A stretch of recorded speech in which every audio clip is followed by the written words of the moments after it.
ini adalah Nap-Nap karena terlihat seram, Toadster karena tidak berguna, dan Slow Selin karena dia tidak menari. Sebenarnya antara Slow Selin dan juga Jumbo Josh ini masih didebatkan, tapi sepertinya keputusan mengarah ke Slow Selin yang akan ditiadakan eksperimennya karena dia terlihat lebih tidak menari daripada Jumbo Josh. Teman admin berpesan untuk memastikan keenam maskot itu harus berhasil diciptakan sempurna sebelum hari persahabatan tiba agar pihak manajemen tidak menginvestigasi ruang bawah tanah TK tersebut dan menemukan sebuah rahasia kecil mereka, yakni Zolpius. Itu adalah makhluk raksasa mengerikan yang ada di atrium terminal. Belum diketahui kekuatannya apa, yang jelas raksasa mengerikan yang ada di tempat itu pasti menyimpan kengerian yang mencekam karena secara sengaja disembunyikan. Lalu catatan ketiga ditulis oleh orang yang sama. Teman admin berkata kalau dia telah melakukan revisi pada arsitektur TK. Hal ini menyebabkannya rawan hancur hingga terjun ke dalam basement fasilitas. Dia juga berkata kalau hasil eksperimen mereka bisa jadi gagal dan dapat menyerang para manusia. Untuk itu, dia meminta admin agar segera kabur meninggalkan TK dan fasilitas-fasilitasnya. Hal ini semakin memperjelas boarding pass yang kita temukan di chapter pertama kemarin. Ternyata admin dan kawannya itu berusaha kabur di hari persahabatan agar tidak terlibat lebih dalam lagi dengan Garden of Banban beserta maskot-maskotnya. Hari persahabatan itu adalah hari di mana keenam maskot tersebut dipublikasikan ke anak-anak TK. Itu juga hari yang sama saat penyerangan para maskot terjadi, sehingga menyebabkan anak-anak menghilang entah kemana. Astaga, ngeri banget ya. Catatan ini semakin menjelaskan surat dari salah satu anak di TK yang ada di chapter pertama kemarin. Tapi ada hal yang cukup menarik lagi nih. Stinger Finn diduga menjadi sosok yang menipu anak-anak. Dia berpura-pura menjadi baik untuk mengajak anak-anak di fasilitas pergi menjauh ke bawah tanah yang gelap. Bisa jadi Stinger Finn ini masuk akal. Apakah kamu punya teori lain mengenai Easter eggs barusan? Coba tulis analisis versi kamu di kolom komentar ya. Oh iya, kalau kamu ingin merekomendasikan topik untuk dibahas di video berikutnya, jangan sungkan buat komen hashtag bahas Elprana. Atau bisa juga kirim ke email aks.elprana@gmail.com. Aku tunggu ya rekomendasi dari kamu. Sampai jumpa.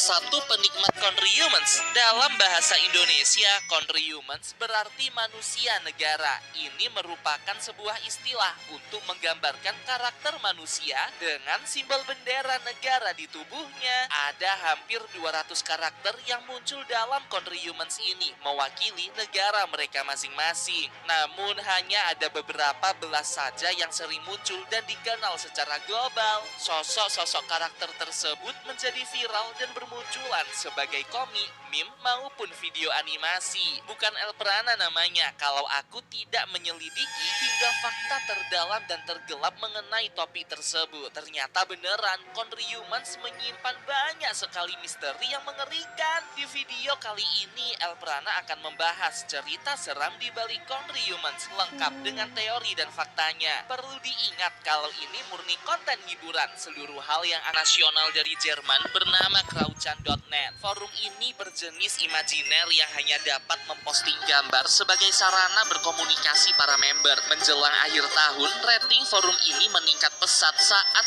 ada member asal Polandia yang memposting komik monolog singkat dengan karakter berwujud bola. Bukan bola biasa, namun bola ini memiliki simbol bendera Polandia. Komik Facebook misalnya. Para member forum menyebarkan fenomena ini agar Conryballs semakin dikenal dan digemari, hingga terus-menerus memproduksi meme yang tiada batasnya. Kreativitas para penikmat Conryballs mulai bermunculan hingga menciptakan fanbase yang kuat dengan simbol bendera mereka di bajunya. Komunitas ini sangat kuat hingga mampu menciptakan situs resmi mereka sendiri. Ditambah lagi saat itu lagi gencar-gencarnya anime kan. Ada sebuah anime terkenal berjudul Hetalia yang langsung mendapatkan spotlight saat itu karena cerita uniknya. Berisikan karakter-karakter anime perwakilan negara-negara di dunia. dunia. Mereka hidup bersama dan saling mengenal satu sama lain dengan sifat unik masing-masing negara. Nah, dari kedua hal tersebut, komunitas Country Ball mulai menyadari sesuatu. Gimana kalau misalnya bola-bola negara ini kita ubah jadi versi manusia, namun mereka memiliki sifat dari negara mereka masing-masing, seperti Amerika yang superpower, Singapura yang pekerja keras, dan lain sebagainya. Dari momen inilah istilah Country Human tercipta. Mereka adalah karakter manusia dengan simbol bendera negara yang melekat di wajah. Berbeda dengan Hetalia yang murni karakter manusia sesuai ras negara tersebut, ataupun Scandinavia and the World yang hanya melekatkan bendera negara di tubuh mereka. Country Humans tampil lebih ikonik karena simbol bendera negara muncul di bagian wajah. Kehadiran Country Humans sangat disambut baik oleh para penggemar. Mereka dapat berkreasi dengan sosok karakter negara sesuai dengan preferensinya. Misal pada gambar ilustrasi, mereka suka mencocokkan negara-negara Asia Tenggara sebagai satu keluarga. Itu karena memang mereka semua adalah anggota dari ASEAN, atau hubungan romantis antara Amerika dengan Rusia sebagai simbol bahwa kedua negara tersebut memang memiliki kerjasama diplomatis terkait sumber daya alam dan juga militer. Kalau kamu nih sebagai penikmat Country Humans, karakter negara mana saja yang jadi favoritmu? Komen di bawah ya. Hal-hal seperti itulah yang menurut El Prana menjadi sisi positif dari komunitas Country Humans. Para penggemar mampu mengemas informasi penting hubungan antar negara di dunia menjadi karya seni populer yang mudah untuk diserap oleh masyarakat luas. Contoh lainnya lagi, untuk mempermudah anak-anak belajar sejarah, Country Humans mampu menghadirkan cerita bergambar tentang kejadian historis masa lampau dengan karakter-karakter Country Humans tersebut sebagai perwakilan negara-negara, seperti sejarah penjajahan Jepang di Indonesia misalnya, atau konflik Amerika-Vietnam yang pernah terjadi secara historis. Karena dikemas dengan kekinian, banyak anak-anak yang lebih mudah memahami sejarah melalui fenomena Country Humans ini. Selain ilustrasi dan komik, Country Humans juga berlanjut ke tahap berikutnya, yakni video pendek. Ada banyak sekali animasi-animasi lucu dan menghibur yang bercerita tentang kehidupan para karakter negara yang masing-masing identik dengan sifat negara aslinya. Sepertinya Country Humans ini amat sangat terkenal ya. Jadi penasaran lebih dalam deh mengenai fenomena ini. Dan ternyata beneran, jika ada sisi terang, tentu saja ada sisi gelap. Country Humans yang kita kenal sekarang hanyalah permukaan gunung es terapung yang menyembunyikan fakta-fakta terdalam di bawah laut. Ada banyak sekali hal-hal mengerikan dan berbahaya yang berkaitan erat dengan Country Humans. Sekarang kita akan langsung masuk saja ke cerita seram Country Humans. Yang pertama, fantasi para penggemar terlalu liar. Aku tidak dapat menjelaskannya secara detail, tapi aku yakin kamu pasti udah tahu lah ya. Kalau emang iya, coba komen di bawah apa yang kamu temukan mengenai sisi gelap Country Humans ini. Kalau benar, nanti El Prana akan beri love deh. Yang kedua, ilustrasi yang terlalu mencekam. Karena memang Country Humans ini adalah penggambaran versi manusia dari sebuah negara, otomatis banyak pengamat sejarah yang benar-benar menciptakan sebuah komponen Country Humans semirip mungkin dengan catatan historisnya. Saking detailnya, mereka bahkan menggambarkan tragedi masa lalu sebuah negara secara gamblang. Tidak banyak sekali rahasia dunia dan juga sejarah yang dengan sengaja disembunyikan oleh pemerintah negara-negara di dunia. Dan di komunitas rahasia Country Humans ini, seluruh rahasia tersebut dapat diakses. Misalnya seperti konflik antar negara,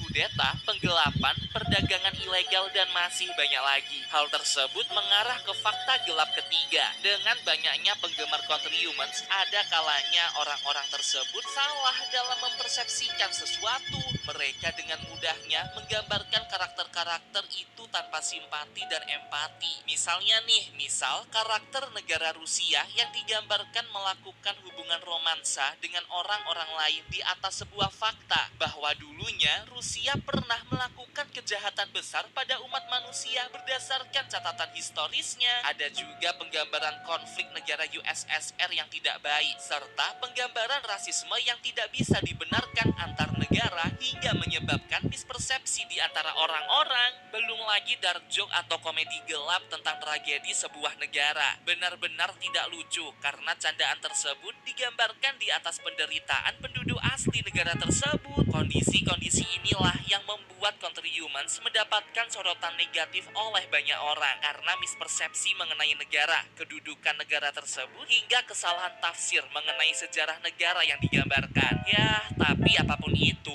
pasti memiliki sisi gelap dan juga sisi terang sih. Elprana berharap kamu sebagai penikmat Country Humans tetap bijaksana ya dalam berinteraksi. Jadi gimana nih menurut kamu? Apakah kamu akan tetap menjadi penggemar Country Humans setelah mengetahui fakta gelapnya? Coba komen pendapatmu mengenai cerita seram Country Humans ini ya di kolom komentar. Aku ingin tahu analisis kamu. Oh iya, kalau kamu ingin merekomendasikan topik untuk dibahas di video berikutnya, jangan sungkan buat komen hashtag bahas Elprana atau kirim ke...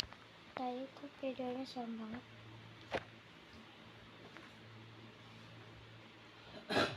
Ya sudah deh, videonya serem banget untuk akhir. Jangan lupa like dan subscribe ya. Dadah.